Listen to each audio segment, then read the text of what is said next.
It's not easy to find anything that works as hard as a farmer, but honeybees managed to do it.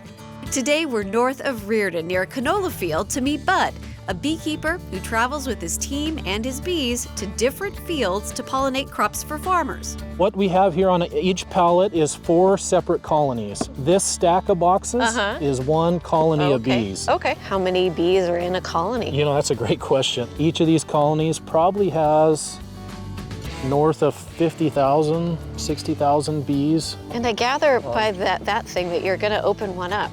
I was going to open them up, yeah. if we're okay to see inside, yeah. Yeah. Do they smell fear? You know, they communicate by smell. Okay. And so does fear smell? I don't know. I don't know either. Okay. They get 2 products from a flower. They'll get a pollen, which is their protein source, and they'll get nectar, which is their carbohydrate source. And when that nectar comes in, it has a really high moisture content. And they need to spread that out and fan it and dehydrate it down to make the honey. As I pull this frame out, you will see this nectar that's being stored in there. Oh my gosh, that's amazing.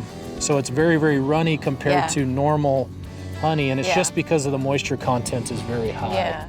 And you can see really these bees are really happy. I mean, waving my hand over them. Normally, if they were agitated at all, they would be making a loud buzz and they would be bouncing off our bales. We like happy bees. We do like happy bees. Months later, we revisited Bud and his bees in a completely new location. Turns out they've been busy. Want to hold down? Remember how heavy those were? Oh my gosh. That's a lot heavier. Yeah. How much do you think that weighs? Oh, probably 10 pounds. Yeah. So there'll be approximately 2 gallons worth of honey in this box. This is a little bit different of a setting than when we saw you last out in the canola fields.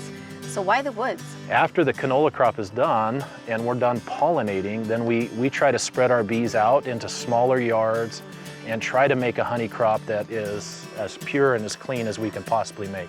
But we've also found it to be very good for our bees. As we pull them out of that agricultural setting and we get them in a more diverse habitat, their diet drastically changes. They're now pulling pollen from a variety of sources. So this is their vacation. This is their vacation. This is their Hawaii. Yeah. You can see the bees are not agitated. They're whatever honey's left on my finger, they're thinking they need to take that. I grew up when my dad had bees that my favorite thing was just take a finger full of that honey. So just dig down.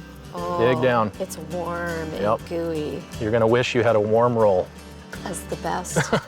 So wonderful flavor, very light texture. The nectar source that the bees are collecting will drastically change the flavor and the color profile of honey. I guess wine is probably similar. I'm not a wine connoisseur, but this honey is gonna be largely knapweed honey, which is from here. It's a little darker, has kind of a nutty flavor. You need to have like a honey tasting, like of all the different kinds. Yes. So our honey is bottled by My Local and it's labeled under Artie's Harvest. Okay. Knowing where their product comes from, knowing that it's sustainably produced, knowing that we're environmentally friendly. All that stuff is very important to us as a producer. Yeah. It's important to me. I have 3 daughters and I want the future to look bright for them.